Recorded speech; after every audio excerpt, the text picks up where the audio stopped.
हाँ जी, नमस्कार। Geography and Rajasthan history by sir Shevda YouTube channel पे आपका हार्दिक स्वागत है, अभिनंदन है। हमारी जो रिकॉर्डेड क्लास का जो पार्ट चल रहा था वो चल रहा था किसको लेकर? राजस्थान के जो लोक देवता हैं इनको लेकर, यानी कि राजस्थान के जो लोक देवता हैं कौन कौन से हैं, और हमने काफी लोक देवताओं को हमने अध्ययन भी कर लिए। आज की इस रिकॉर्डेड क्लास में जो हमारी चर्चा होगी वो रहेगी देवनारायण जी को लेकर। जो लोक देवता हैं देवनारायण जी, उनको लेकर देखेंगे कि देवनारायण जी के कौन कौन से ऐसे टॉपिक में क्वेश्चन है जो हमारे सामने बन के सामने आ सकते हैं। आइए हम बात करते हैं देवनारायण जी की।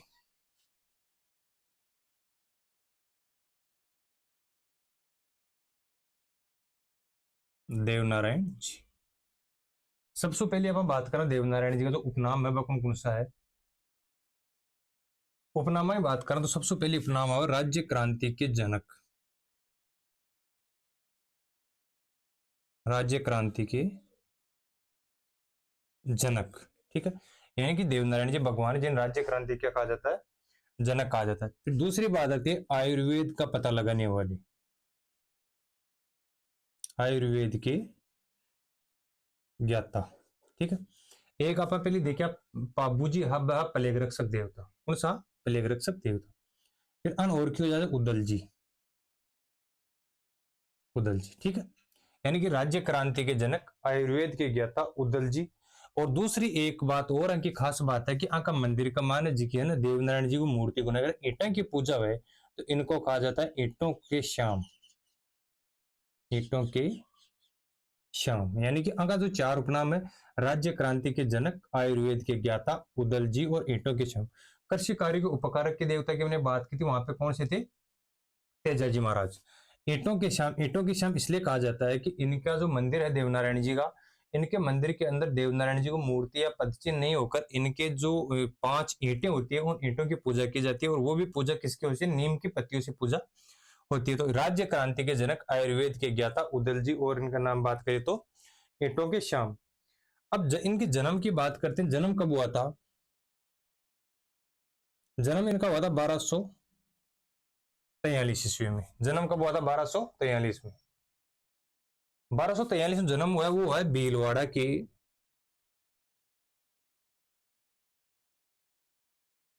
आसिंद। भीलवाड़ा के आसिंद में बगड़ावत के गुर्जर परिवार में, ठीक है। 1243 में जो इनका जन्म हुआ है आसिंद भीलवाड़ा में, बगड़ावत है जाति से, और जो परिवार है कौन सा? गुर्जर में। महीने, हिंदी महीने बात करें शुक्ल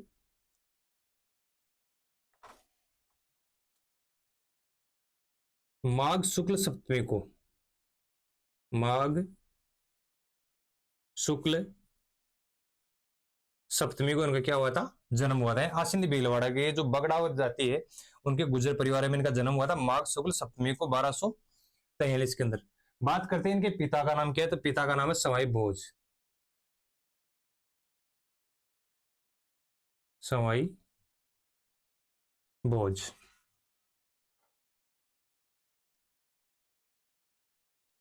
पिता का नाम क्या है? सवाई भोज। और बात करते हैं माता का नाम। माता का नाम है शेड्डू खट्टानी। शेड्डू खट्टानी। पत्नी की बात करते हैं तो पत्नी का नाम है पीपल दी। क्या नाम था इनका? पत्नी का नाम है पीपल दी। आज दार नरेश जय सिंह घनबी की बेटी की, दार नरेश जय सिंह की बेटी थी। दार नरेश जय सिंह की क्या थी? बेटी। कौन? पीपल दी। तो माता का नाम शेड्डू खटानी और पत्नी का नाम हो गया पीपल दी। अब बात करें को जो घोड़ा है, घोड़ा का नाम हो, घोड़ा की बात करें तो आपको जो घोड़ा है ना वो हो लीलागर।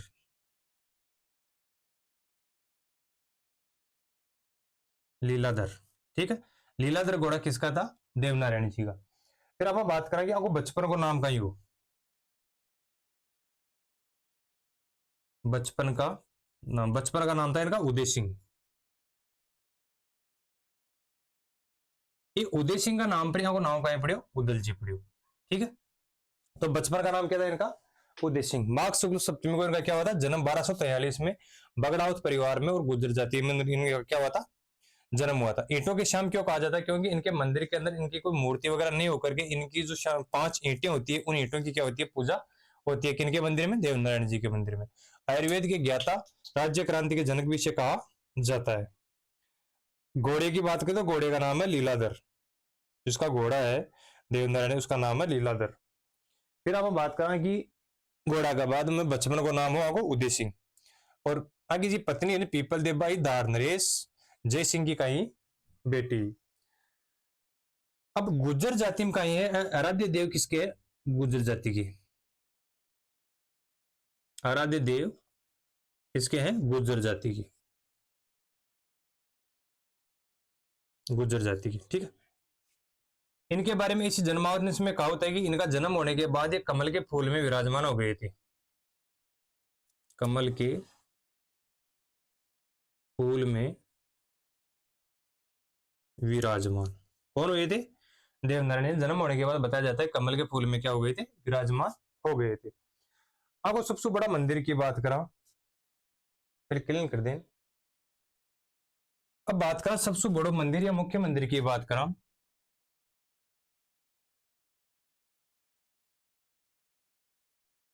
जो मुख्य मंदिर देवनारायण जी को वो है आसिंद भीलवाड़ा का मायन है गोट मांगलोद में। आसिंद भीलवाड़ा के गोट मांगलोद गांव में। ठीक है। और नदी कौन सी है? खारी नदी का तट पर, खारी नदी के तट पर। ठीक है। यानी आसिंद भीलवाड़ा के जो गोट मांगलोद गांव है, गोट मांगलोद गांव में जो खारी नदी है बीका तट पर का को मुख्य मंदिर बने हुए। बात करें मंदिर में तो पूजा किसकी होती है? 5 ईंटों की, ईंटों की नीम की पत्तियों से,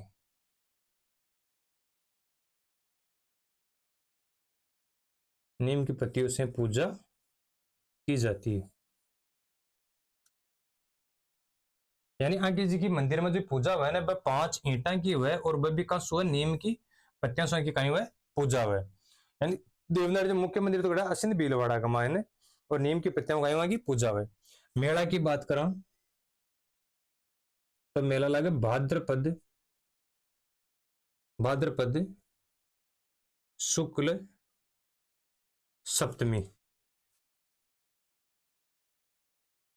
भाद्रपद शुक्ल सप्तमी में कहा लगा को मेड़ो लागे। मेड़ो ये वास्ते लगे कि जी वीर वेतन प्राप्त या जो या अपने ध्यान तो हो ने वो भाद्र शुक्ल सप्तमी में हो। ठीक है। तो आपको मेड़ो जितना कहा लागे सबसे बड़ो मेड़ो लागे। अब बात करें कि फड़क वाचन, फड़क की बात करा क्लीन कर दें एक बार। अब की फड़क की बात करें कि फड़को जो वाचन है ने,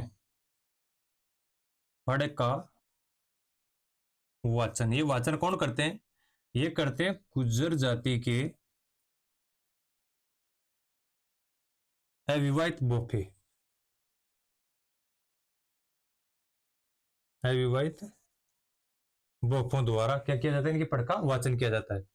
इन फड़ में वाद्य यंत्र की बात करा, वाद्य यंत्र की बात करें तो वाद्य यंत्र कौन सा है? जंतर। फड़ की विशेषता की बात करा तो विशेषता है कि सबसे बड़ी,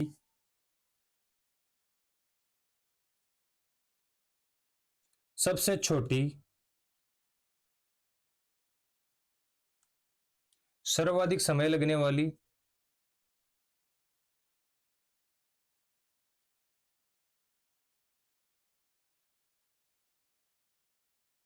सर्वाधिक चित्रांकन वाली,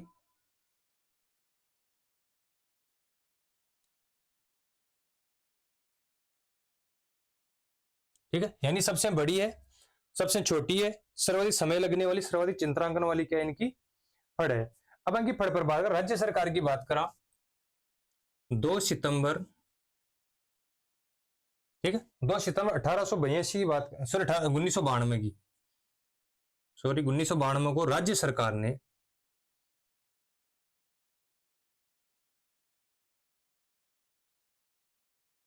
₹5 का डाक टिकट जारी किया।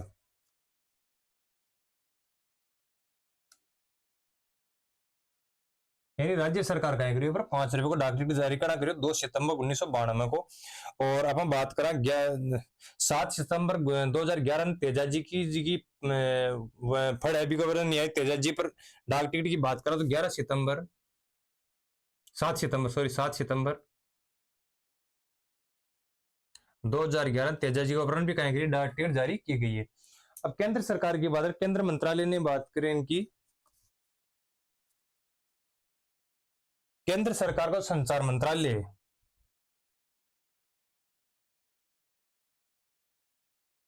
सरकार के संचार मंत्रालय ने 2011 में 5 रुपए का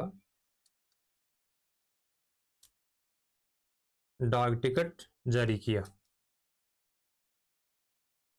यानी कि केंद्र सरकार को जो संचार मंत्रालय ने वह भी 2011 का मैं 5 रुपए का डाक टिकट जारी करियो कहां पर देवनारायण जी की फड़ के ऊपर। यह बात होगी देवनारायण जी की मुख्य यानी कि मुख्य मंदिर कौन सा आसिंद भीलवाड़ा का मान गोट मांगलोद में खारी नदी का तट पर। पूजा की बात करें 5 देवनारायण जी को मूर्ति वगैरह बनाया अगर क्वेश्चन को पूछ ले ऐसा कौन से लोग देवता हैं जिनकी मूर्ति या पदचिन्हों की पूजा नहीं होकर के ईंटों की पूजा होती है, जिसे ईंटों का श्याम कहा जाता है, वो कौन सा देवनारायण जी है। जैसे ईंटा की पूजा है 5 ईंटा रखेड़ी है वह 5 ईंटा की कहीं पूजा हुए और वह पूजा भी कहाँ से हुए नीम की पत्तियों से। अगर क्वेश्चन पूछे हुए हो कि देवनारायण जी के मंदिर में पूजा किन से होती है तो नीम की पत्तियों से होती है। मेला की बात करें भाद्र शुक्ल सप्तमी में कहीं लगा सबसे बड़ा मेला लगे। और फिर हम बात करें कि अंकी जो गुजर जाति का बोपा है वो कहें करें पड़को वाचन करे अंकी जी पढ़ गुजर जाति का बोपा भी क्या ना अविवाहित बोपा है जिसकी शादी नहीं हुई है। वाद्य यंत्र की बात करें वाद्य कौन सुयंत्र कौन सा है जंतर। सबसे बड़ी फड़ है सबसे छोटी है सर्वाधिक समय सबसे बढ़िया सर्वाधिक समय लागू है सर्वाधिक चिंतांकन वाली पड़े। और 2 सितंबर 1992 पर तो राज्य सरकार पर डाक टिकट जारी करियो और केंद्र सरकार को संचार मंत्रालय है वो भी कहीं करियो 2011 के माने पर डाक टिकट जारी करियो। अब हम बात करें देवनारायण जी का मुख्य मंदिर है बड़ा बड़ा कौन सा बाकी। अब बात करा देवनारायण जी का मंदिर की सबसे बड़ो मंदिर तो है आसिंद भीलवाड़ा में।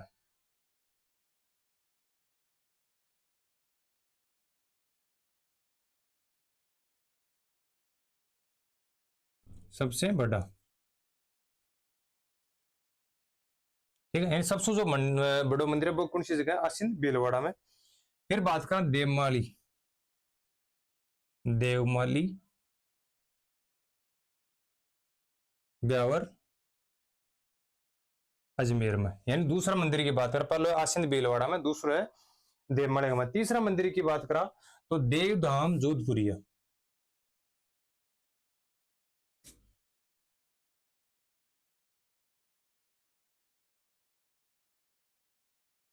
वो कौन सी जगह है टोंक में। ठीक है अब देवधाम जोधपुरिया है एक विशेषता यह है कि वो मंदिर है ना मासी बाडी और खारी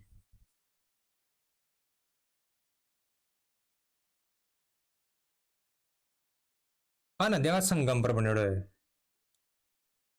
यानी मासी बाडी और खारी जो नदियां का संगम पर कौन सा बने है देवधाम जोधपुरिया टोंकवाड़ो। और देवमाली जो ब्यावर वालों है वो कौन सी जगह है ब्यावर कमाए देवमालिया और आसिंद भीलवाड़ा में वो सबसे बड़ो मुख्य मंदिर है। फिर बात करें देव डूंगरी चित्तौड़गढ़ में भी है कहाँ को मंदिर।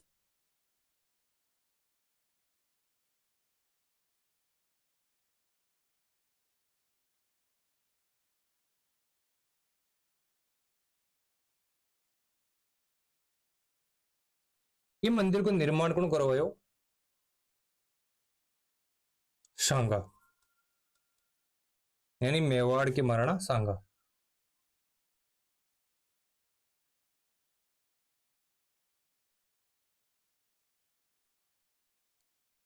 मेवाड़ का सांगा का है मंदिर को निर्माण करायो और जो मेवाड़ के महाराणा सांगा हो ने इस सांगा का है इष्ट देव भी है।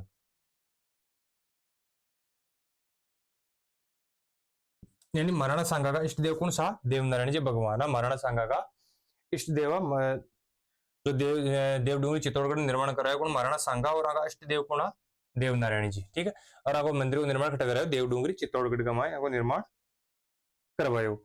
अब की बात करा जो देव जी की फिल्म बनी ना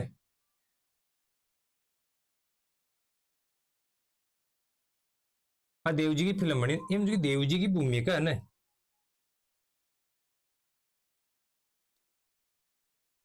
तो भारतीय जनता पार्टी का जो एक अध्यक्ष था नाथू सिंह गुज्जर बने भैया की,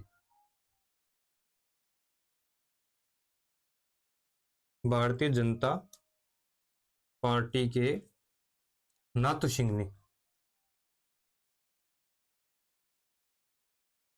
क्या कहा करो, देव जी की फिल्म बनी ना, भी देव जी की फिल्म का देव जी को जो रोल कौन करो, भारतीय जनता पार्टी का नाथू सिंह जी, वो क्वेश्चन पूछ सके कि देव जी की फिल्म में देव जी की भूमिका निभाने वाले कौन थे, तो कौन थे, नाथू सिंह जी का देव जी की भूमिका निभा वाला।